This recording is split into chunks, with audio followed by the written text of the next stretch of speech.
It's hard to believe that introduction cost over £8,500 to make.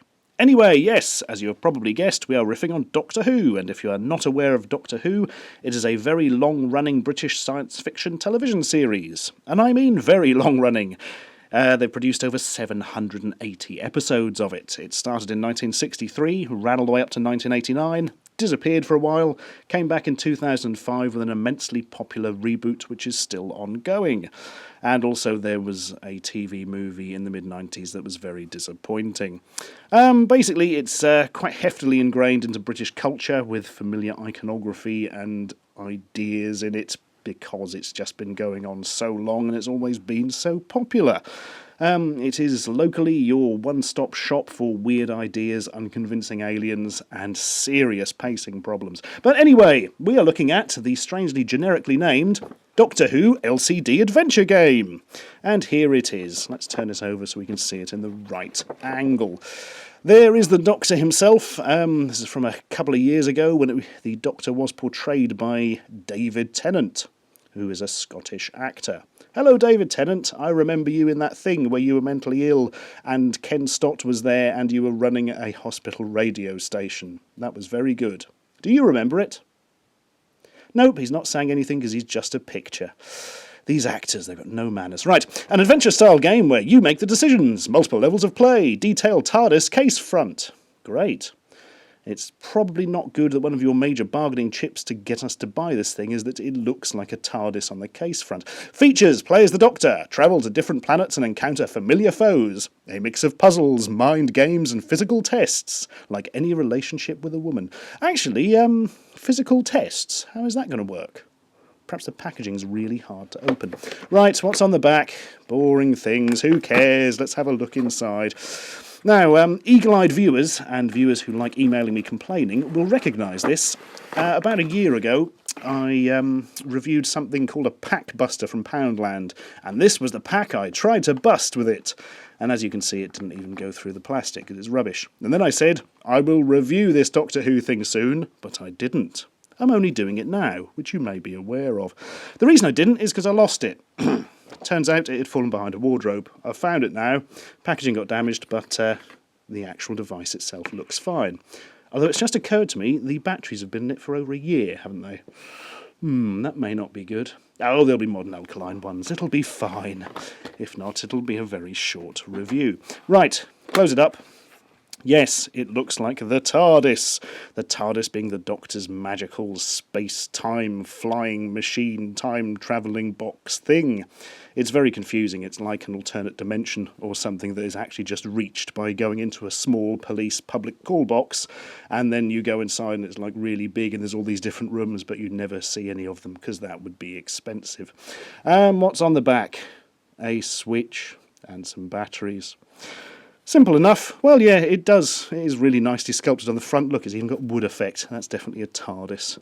TARDIS, of course, is an abbreviation for Tony's a really dismal information specialist. Right, what's on the inside? Oh, yeah, the thing we saw earlier. The top bit's a bit crap. It's just a static picture, isn't it? Kind of like a rubbishy DS. But hey, we get to see all of the Doctor's villains hiding behind him there.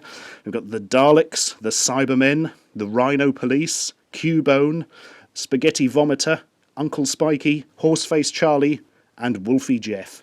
Who can forget these mighty creatures?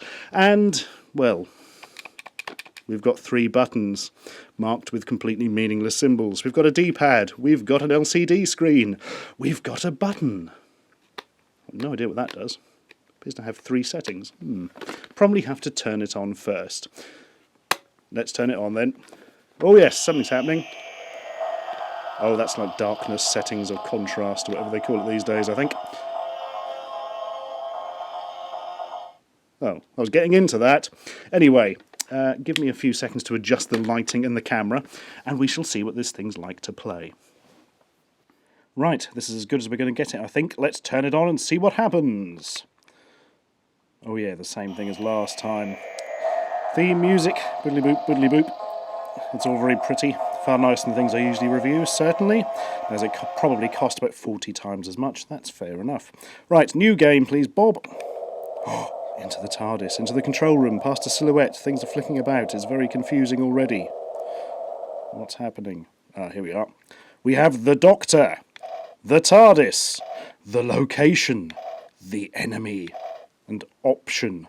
The most terrifying of all. What are the options? Save game, save it, on off. That's not very interesting. Okay, let's start with the Doctor himself, time-travelling alien that he is. There he is, looking all broody and line-eyed. Battle stats. Haven't had any yet. And I've got no packs. There we are, he's addicted to cigarettes. It's a bad start. Biodata stats. Suspiciously role-playing game type statistics there. I get a feeling they'll be going up numbers as you complete games. What do you think? Items and friends. Slightly worryingly, he has bundled his items and his friends together as the same thing. Oh. Nothing happens when you press the button. He doesn't have any items or friends. That's because you can't tell the difference between an inanimate object and a person, you evil man. Right, the TARDIS. Temporal energy or leave location. Temporal energy. Energy, 100%. Crystals, 1. Use, yes or no. Oh, I see. So the energy's going to go down. You have to use crystals or something to buff it up. If we're already at 100%, then I don't think that's something we need to worry about. Leave location. We're at Earth. On 18th century France. That makes no sense to me. Earth, 1879, at Torchwood, the weird anti-alien Secret Service people. Earth, 1953, London. They're all in Earth. I want to go to a funny foreign planet. Earth, Sycorax ship. The Moon, Parallel Earth 1. See, there's a bit of a problem here. A lot of Doctor Who episodes, although he can travel to any point in the universe, he does tend to hang around Earth an awful lot. The reason for that being, of course, it's much cheaper to film. And in the 70s, when he did go to a foreign planet, it usually looked like a rock quarry in Wales. The reason being is literally was a rock quarry in Wales, to my understanding. The Impossible Planet. Platform. I want to go to Platform 1, please. Off we go. What the hell? What the bloody hell happened there? Am I supposed to be controlling this? What? Did I just crash into a galaxy? What? Let's try this again. Platform 1. Off we go. Yes, you can sort of tap up and down. And the buttons don't do anything. Oh my god, this is so boring. What? What happened? Was I under the water and hit some reeds or something? I'm very confused right now. So, the TARDIS apparently travels through time by flying through an underwater cavern really slowly whilst it can hardly move and you hit things. I'm very confused. Let's try another thing. The location. Current location? Earth, 18th century France. Data scan. Yes, scan that data by holding your sonic screwdriver. Scan successful. 18th century France, which is linked by a time window to the Madame de Pompadour, a 51st century spaceship that has suffered 82% systems failure in ion storm. Thanks for that. Search location. Slide the pieces to solve the puzzle. What? I couldn't tell what it was when it was whole. It's just a complete mess. What? Well, it can't be that hard, since there's only like a few pieces. Oh, here we are. Apparently it was a creepy face with big hair. Oh, he's looking pleased with himself now. Search successful. Man, how on earth would you do that if it had more than 3 pieces? I found a time crystal, and I found Martha Jones. Hello, Martha Jones. Walk into the TARDIS. And then we walk into the TARDIS. And I'm very confused again. Right. The enemy. Oh, there's an enemy in this location. View enemy. Oh my god, it's a 70s glam rocker. Nope, I can actually tell you this is some sort of clockwork robot thing that looks like something from, wait for it, old France. Yeah, we had a lot of references to that. Stop enemy. Clockwork robots. Do you want help? No thanks, I'm sure I know what I'm doing. He lied through his teeth. Ooh, watch me peer around a corner and stick my screwdriver up. Rotate the blocks to connect the sides. Ah, it's like Pipe Mania, only the same. Right. What's going there? It's starting there, isn't it? And try and get through to the other side. Literally, it is just rotation. Right. Shouldn't be a problem. No, I've done it. Didn't even realise. Not having the greatest time seeing what I'm doing, I must admit, due to the whole having to look through the viewfinder things. The screen is just black from my actual point of view. Right, that can go up, I suppose. That can go across, down. Oh, easy, easy. Oh, look how smug he is. I wouldn't be smug if my hair looked like that. You won! Thank you. You got 2 bio points. That's nice. So I defeated the Clockwork Robots. Did I? They didn't even turn up, did they? Oh, I'm bored. Let's go somewhere else. Although doing that does seem to involve the underwater reed cavern. Leave location. Let's go to... Oh, no, it's got a little key near it. I think that means it's locked. Let's go to 1953 London. The only place where the actual outside of the TARDIS fits in. Right, we've avoided the Squid Galaxy, whilst our TARDIS rotates in an extremely unconvincing manner. What? I've crashed? How was I supposed to get past that? The bloody hell. My energy's down to 40%. I'd better use a crystal. Oh, it's gone up to 90 now. Let's try this yet again. 1953 London. Go. Right. Jam down the bottom. Avoid Squid Galaxy. Yeah. Seen it all before. Now. Oh no, it's different this time, look. Hey! Ha ha! Evil reeds will not stop my omnipotent interdimensional time transport. Oh dear. Oh, we've done it! Oh, that would have just exploded. Oh no, we've appeared in 1953 London, which looks suspiciously like, well, a rock quarry at night. Who's the enemy here? What? Who's that? That's just somebody's mum. An alien life form that preserved itself as an energy being and escaped to Earth in 1953, where it concealed itself in the television signal and transferred itself from set to set and feeding on the electrical activity of the brains of those watching it. The Wire's victims, it's called The Wire, like that far better television series, would be drained of neural energy and their faces completely erased, making them mindless and making them work in a call centre. That's all a bit odd. That is actually, in that case, Maureen Lipman. Not that I would recognise her, who is a British character actress. She's been in many, many programmes over the years, and yet suddenly I can't think of any specific off the top of my head. That's a bit of a worry. Anyway, stop her. We must stop Maureen Lipman before she makes another monologue or something. Yeah, stop showing us that picture. It's rubbish. Yes, we know it's called The Wire. We got that from the thing. Up goes the screwdriver. Race to stop the wire. Oh, for crying out loud. Not this rubbish again. Oh, bloody hell. You can't move down quick enough. Oh, man, he did not look happy there. A single solitary tear dropped from his eye duct, or his line duct, as he actually looks. Let's try that again. Stop enemy. I've got to be missing something with this controls. If you hold down, nothing. Oh, God, not this rubbish again. Yes, it's the least convincing thing since the actual aliens in the programme. You lost her? What? Keep the car you were chasing? How? Oh, for blood... And other such onomatopoeia. What? Right, one more time. You're going down, Lipman. The Wire. Come on. Oh, crying out loud. Sounds like a broken washing machine. Right. Race to stop the wire. Let's try moving... There we are. Move closer. Oh, you have to really jam the button. Oh no, she's getting too close. Well, how can you possibly avoid that? What is going on here that I am not getting? If you hold the button down to move, you don't actually move. Oh, I can't stand that again. Go on. Let's go to the location data scan. Oh. Why? What? Is that good? Is that bad? I'm very confused. Search locations. Oh, crikey O'Reilly. Oh, at least we can actually make out what that's supposed to be. Although several of the pieces do just look completely black. I really can't be bothered to do that. Back. Back. Stop. Make it stop. No. Forget it. Oh, dearie me. Well, that started off quite promising with interesting sound effects and, proper grid LCD graphics.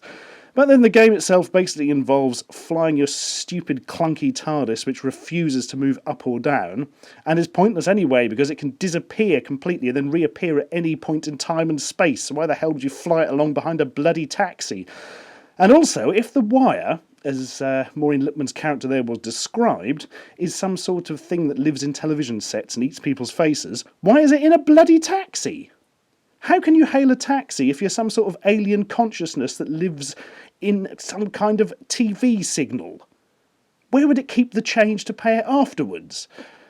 Ah, dear, it's got to be one of the most frustrating things I've ever attempted to play. I seem to remember the episode it was based on was quite frustrating as well. It was one of the nice spooky ones written by Mark Gatiss that unfortunately they never seem to give him a two-parter when he obviously needs a two-parter and it all feels rushed. Anyway, that's entirely irrelevant to this police box-shaped game. I tell you what, I'm actually going to go off and practice that bloody flying TARDIS bits. There must be something I'm missing. It cannot be that clunky and uncontrollable. Right, I've worked it out now. Do you remember that bio points thing from earlier? Well, if we go into the Doctor, there he is. Come on.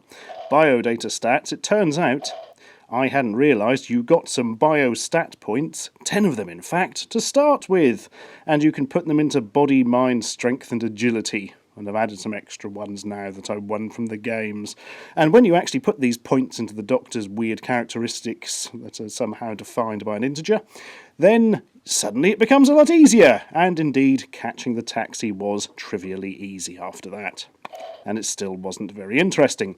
So I did that, and I did the Maureen Lipman face puzzle, and I got a time crystal and an EMP bomb or something and some more bio points. And then I told the TARDIS to travel to the impossible planet. That's where they make political decisions that please everybody. And we are there now. Let's read the location. Current location. The impossible planet. Yes, we've said that bit. Go on. Go on. Search location. Remember the sequence. New minigame. Shape 1. Okay, that's just a picture of a bolt. Shape 2 is something that looks like it's escaped from an early ZX Spectrum game. So that was not then Quasatron. Blimey. It's not the most exciting of games. Oh look, it's another time crystal or something. Or it could just be some kind of overly hot microwave pie. There we go. Oh, not another one. He finds a sequence of 43. Come on. Oh, a T! A T for Doctor Who. Marvellous.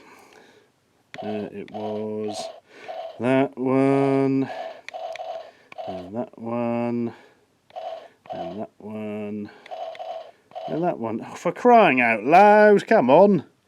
I can't remember these things. I'm trying to think up things to say as we're going along. T. And finally, some pimples. I'm saying and finally like it's possibly going to be the final one. I hope it is. I'm sick of these rattly sound effects, actually. Yay! The screen's flashing. Did I do good? Oh, yes. He's a happy man. Search successful. New tedious minigame unlocked. Well done, you found a time crystal. Brilliant. Well done, you found Captain Jack. There he is, looking exactly like Edward Norton for some reason. Back into the TARDIS with everything. Right, give us a data scan. That's really weird. Scan's been part successful. Presumably you have to defeat the enemy. Who is the enemy then? The enemy is... oh yeah, him. Spaghetti Vomit Man. Looks like a space gimp, actually, but it is the Ood. I know these things. Seemingly meek slaves of mankind in the future, the Ood communicate via telepathy and use a translation sphere to communicate with their masters. Their subservient behaviour, however, can be extremely tedious when read out loud off a small LED screen. Oh, that's interesting. Right, stop them. Make them not go. Man, I'm sick of that picture already. You've seen it twice. Yes, we know that. Do you want help? Never. Why is that thing big in his head? Rotate the blocks to connect the side. Oh, it's just the same bloody game again. We've already had this one. Oh, how monstrously tedious.